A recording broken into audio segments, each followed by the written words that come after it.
there's a lot of sacrifices that have been made on my part. I don't really care too much about that. My main priority and my main prerogative, as it was when I was growing up and they were looking after me, is to make sure that I was okay. My main prerogative is to make sure that Hazel and John are okay, and that's why I'm here. They're the quintessential grandparents. There's no other really like way of putting it. I'm getting. Yeah, I will no doubt cry talking about them because of how much they mean to me. I don't even know where to start. They never wanted to bother me. They always wanted me to be my own person and to live my own life. But because of the kind of kindness and the caring that they imparted upon me, that was it was second nature for me to then subsequently look after them. They did right by me, so it's only fair that I do right by them. That's as simple as it is. I've sort of gone from being a grandson to pretty much a full-time carer. You know, even when I'm not here and I'm meant to be away, I'm still calling in the morning, I'm still calling at night time, I'm still asking how they're doing, I've still got contact with the carers. You know, I'm always wondering how they are. I'll be brutally honest, I wish we'd come to Unique sooner. It would have made my life a lot easier, and there's a lot less sacrifices that maybe I would have had to have made.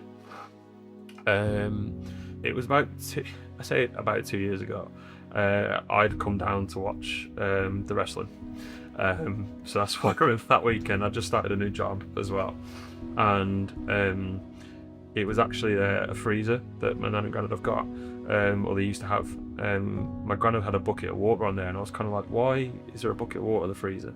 And my granddad's kind of gone, well, to keep it shut. And I'm like, if you need a bucket of water in your freezer to keep it shut, you probably need a new freezer. And it was very much like a jumper or like a thread. Just pulling on it, and there was another thing, there was another thing, there was another thing, and then you kind of noticed with my granddad, it was the memory, and it was kind of, you know, remembering what he'd had for tea. It was kind of like, there's definitely something here. I didn't know what that was, and that's where we've kind of gone through the process of getting diagnosed with things and hospital appointments.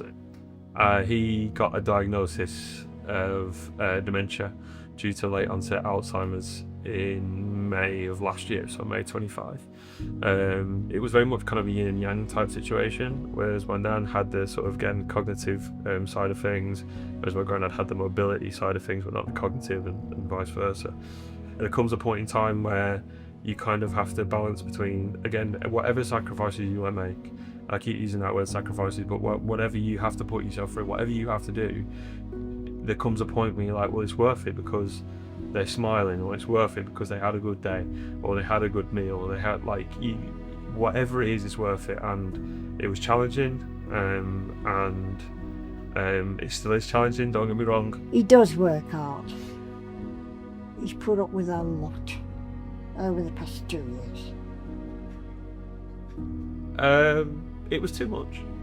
To be honest with you, it was too much. I had a full-time job. I had a part-time job.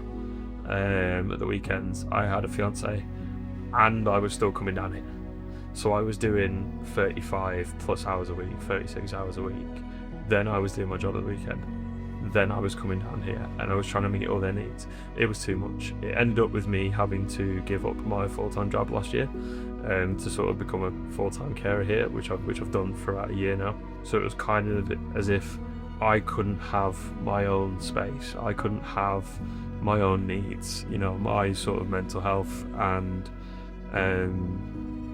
all of those sort of similar things kind of fell by the wayside, and have done for about 18 months before Unique came in. You know, it consumed me, and it still does now to a degree. But in terms of the practical caring side of things, that's where Unique have kind of stepped in and kind of lifted that burden off me. We needed help. We needed support. Hazel and John needed help and support, and that's where we started looking, and that's when we found Unique. It's just allowed me time to breathe. It's allowed me to spend quality time with my nan.